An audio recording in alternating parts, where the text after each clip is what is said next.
Welcome friends to today's video. Today's video is specially designed to discuss about the pilot survey and the pros and cons of pilot survey. Pilot survey, as the name indicates, is a survey which actually shows you the direction. So pilot survey is basically a small survey which is conducted by the researcher with a basic aim to show a direction or the way in which the main survey should move, and hence the name a pilot survey. A pilot study is the first step of the entire research protocol and is often a smaller size study assisting in planning and modification of the main study. So we assume that there is a research in which a survey is required, where some samples will be considered and they will be experimented upon. So that is the basic purpose, means in the survey design or the research methodology, that part is there. Now, before we actually start the survey, we need to perform a small survey because already we have planned a design, but we require to fine tune that particular design. We have to need to look at the stage of it's a part in the planning stage of the design where we need to revisit the research design and make some modifications in the main study. So that is called as the pilot survey. And now let us look at what more details about some aspects of the pilot survey. Now we want to perform a research and we want quality results to be reached through that particular research. And for that purpose, we need to design the research in or the experiments involved in that research in a proper and very planned manner so that these quality outcomes are nicely reached. So before starting the main study of the research, it is necessary to find out what are the ways in which the study can be approached and the feasibility of the study. Many a times at the end of pilot survey, what is done that the researcher thinks that the particular research survey, a particular survey which is to be done in the research cannot be conducted in the way in which the pilot study is done. That means the feasibility of the study seems to be very less. In such cases, a pilot survey actually tells the researcher that the researcher needs to change the entire setup and design his experiments in a different way. And in the extreme cases, the pilot survey may tell that the research might not be a feasible proposition. Now, if we go forward then and look at how pilot survey are conducted in clinical trials. Clinical trials are those experiments which are done for drug discovery or for discovering or to find out the efficacy of a treatment process. And sometimes they are implemented on patients. Now, there are some ethical issues involved and the ethical issues are very strong in case of clinical trials, because here there is no way in which you will be allowed to perform your experiment on human beings. These are generally performed in lesser animals than like guinea pigs, like rats, monkeys, etc. But that also after so much of restrictions. And in those cases, when we used to apply some of these techniques for a pilot survey, it means that for the fine tuning of the research design, we are going to sacrifice maybe some live animals, uh, if not human beings. So that there are some ethical issues involved in that. But such studies actually helps to explain whether the research or the research design is a valid one. And though narrowly, but the pilot surveys are also conducted in case of clinical trials. The readiness for the pilot study.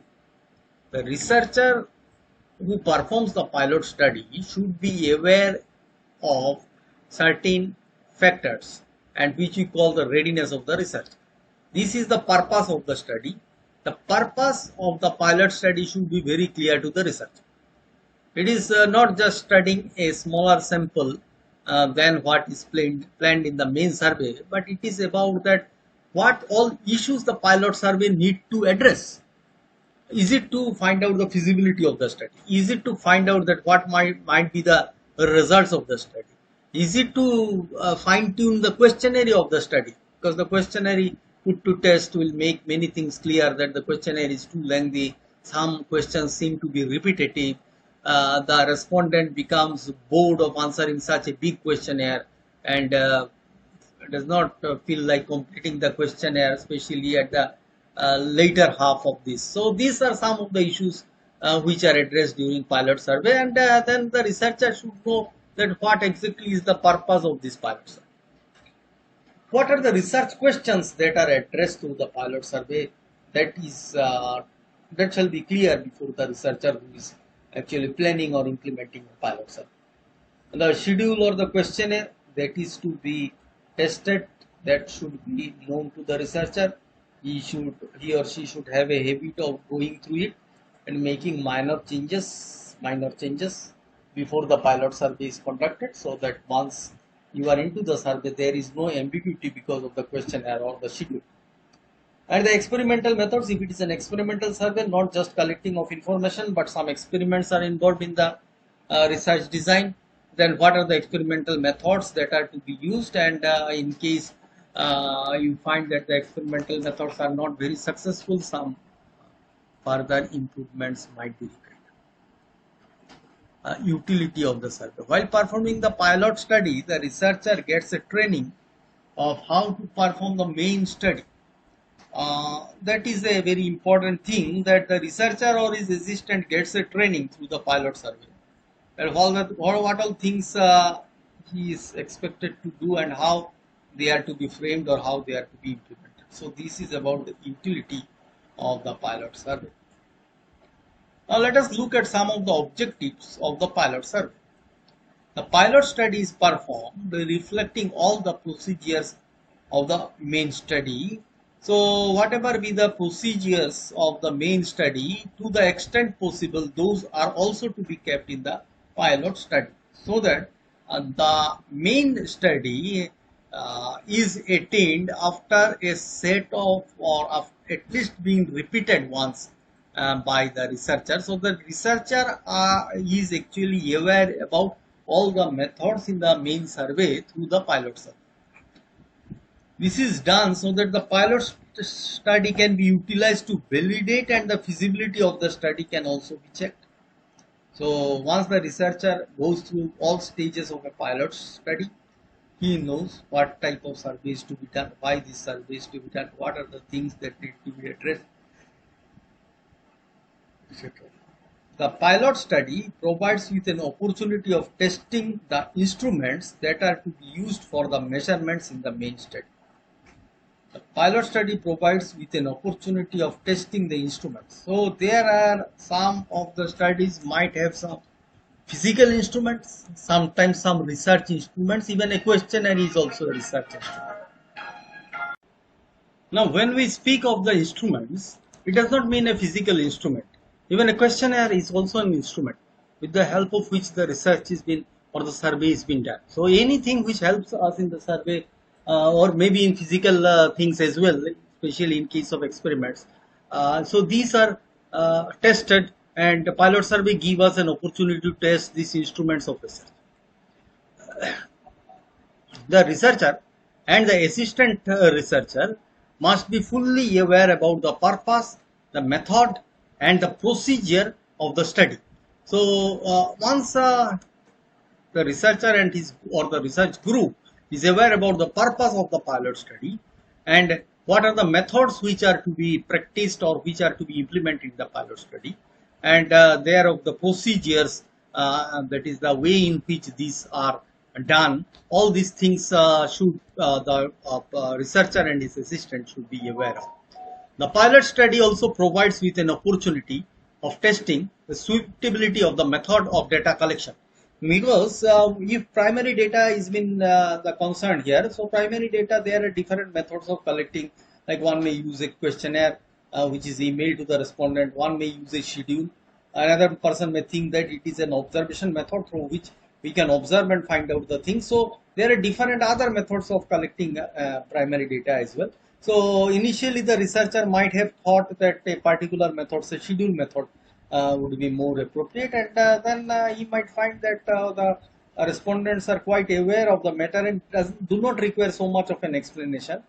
And so the questionnaire method of implementing this through electronic questionnaire would be more suitable during the stage of the pilot survey, and then may come back, and then the main survey might be conducted in the through electronic um questionnaires. So these are easy to collect, and the data also get distributed in the corresponding Excel files, making column wise data available across all the subjects. So these are some things which method of or the method of data collection might also change, or might also become more understandable to the researcher.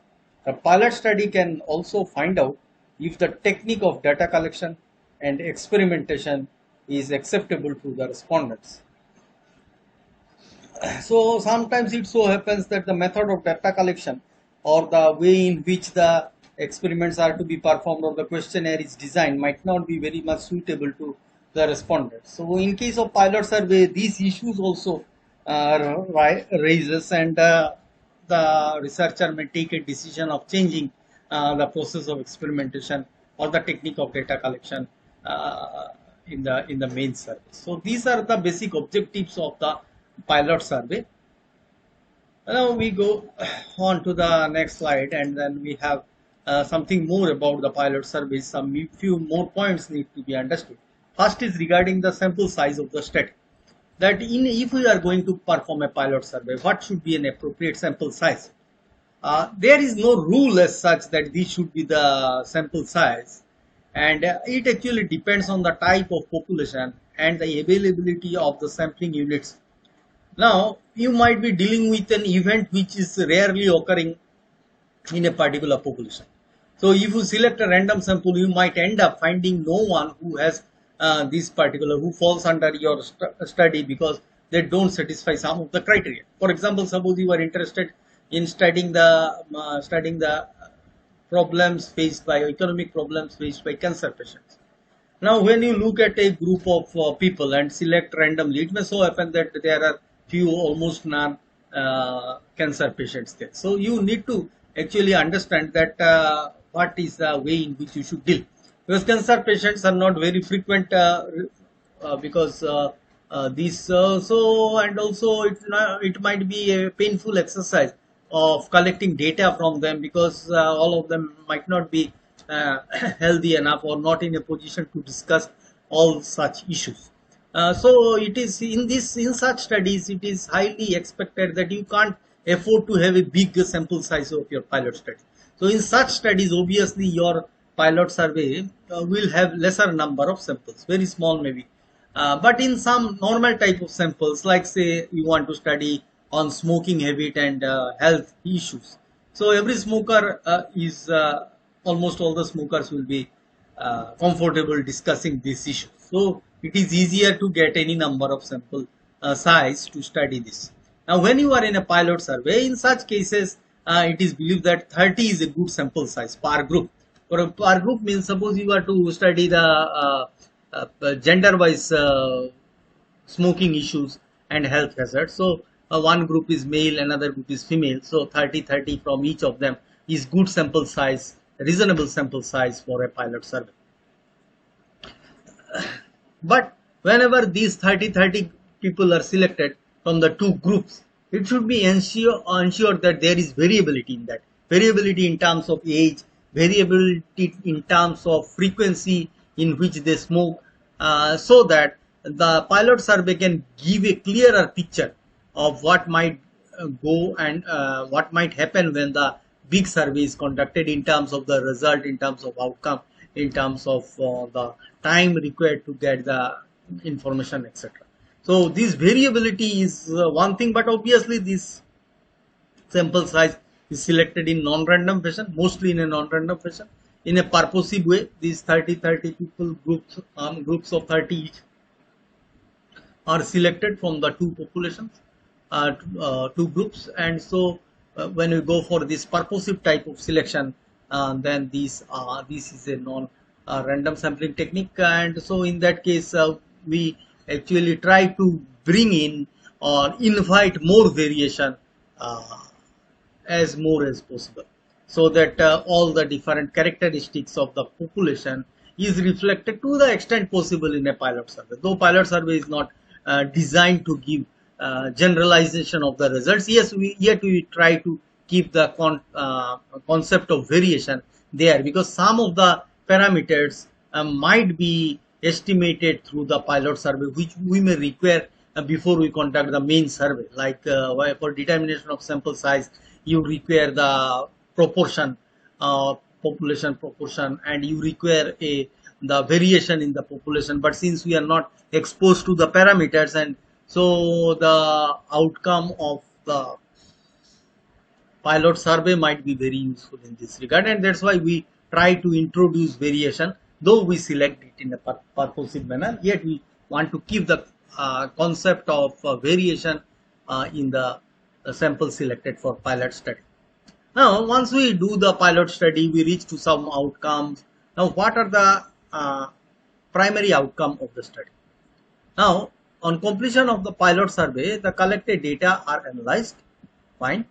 This helps the researcher to understand if the statistical methods that the researcher considered can be applied to experiments that are designed.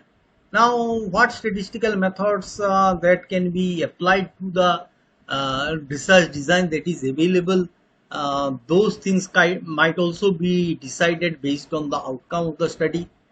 As a byproduct of successful analysis, the researcher end up enriching the result of the study. So when this entire process is done, not only that data is collected, information is collected, or experiment is run on a small sample, etc., but then the researcher also wants to test the statistical techniques that he has thought for this particular study works well, so he does it. Once he applies the statistical technique, he start getting the results. Now the researcher gets the result, but such result should not be thought that this is an estimate of the actual result that will get ultimately, or this is a tentative estimate of the actual values that will be obtained at the end of the main survey. Not so much, because here the sample is selected, it's small, it has less statistical power, and also it is possibly selected. So results from the survey that is obtained, that is pilot survey that is obtained, should not be generalized or should not be considered as the expected result of the main survey. However, they are very tentative, very tentative, and so accordingly these results should not be, the results of the pilot survey should not be taken so seriously, but definitely this will help you to fine tune the process of your research. Let us look at some common misconceptions of the pilot study. Let us now look at some common misconceptions of the pilot study. Objective determination of sample size for pilot study. Different formulas are available for the determination of sample size, and as most researchers are these days using such formulas to determine what shall be the sample size from a given population, so they are more inclined towards determining or using those objective formula for determining the sample size for pilot study. But this is not necessary. Firstly, because the pilot survey is a survey which is used to fine tune the process of your research. It is not inclined towards the result of the research. The result of the pilot surveys are not to be taken so seriously, and so it is to check whether the thing runs in a proper way. When selecting a sample purposely for the performance of the pilot survey, the researcher should see that the variation which is there in the population is also maintained when the purposive sample is selected. Some cases the estimates of population variances or population proportion is taken up from the sample, and this is later on used for determining the sample size in the main survey. So these things are uh, seen to be done and is commonly practiced. But obviously determination of sample size through objective method is not a good exercise or not a necessary exercise for a pilot survey. Because if you use this objective formula, you need to define the confidence interval, confidence level, etc., or the amount of error. So since we are not interested in the results, so things like confidence interval, confidence level, and the amount of error is not so much to be seriously thought about. Inclusion of sampling units studied during the pilot survey. Every researcher or many researcher wants to include those units which were studied during the pilot survey in the main survey. But this has some advantage that it will obviously save some time because you now need a lesser sample size. It also saves money because information about some people are already collected, data is probably already entered in the computer, so you don't need to spend money on that as well. But this is not to be practiced. Why it is not to be practiced? Because of the reason that these sampling units are mostly purposely selected. In the main survey, when we actually draw a sample to get a conclusion, not so much about the experimental studies, those are randomly selected so that the unbiasedness is retained, the characteristics of the population is retained in the sample, so it is unbiasedly selected. But in pilot survey, sample observations are generally selected purposefully. And also in the main survey, after we perform the pilot survey, we bring some changes in the research design, in the research instrument, or even in the questionnaire.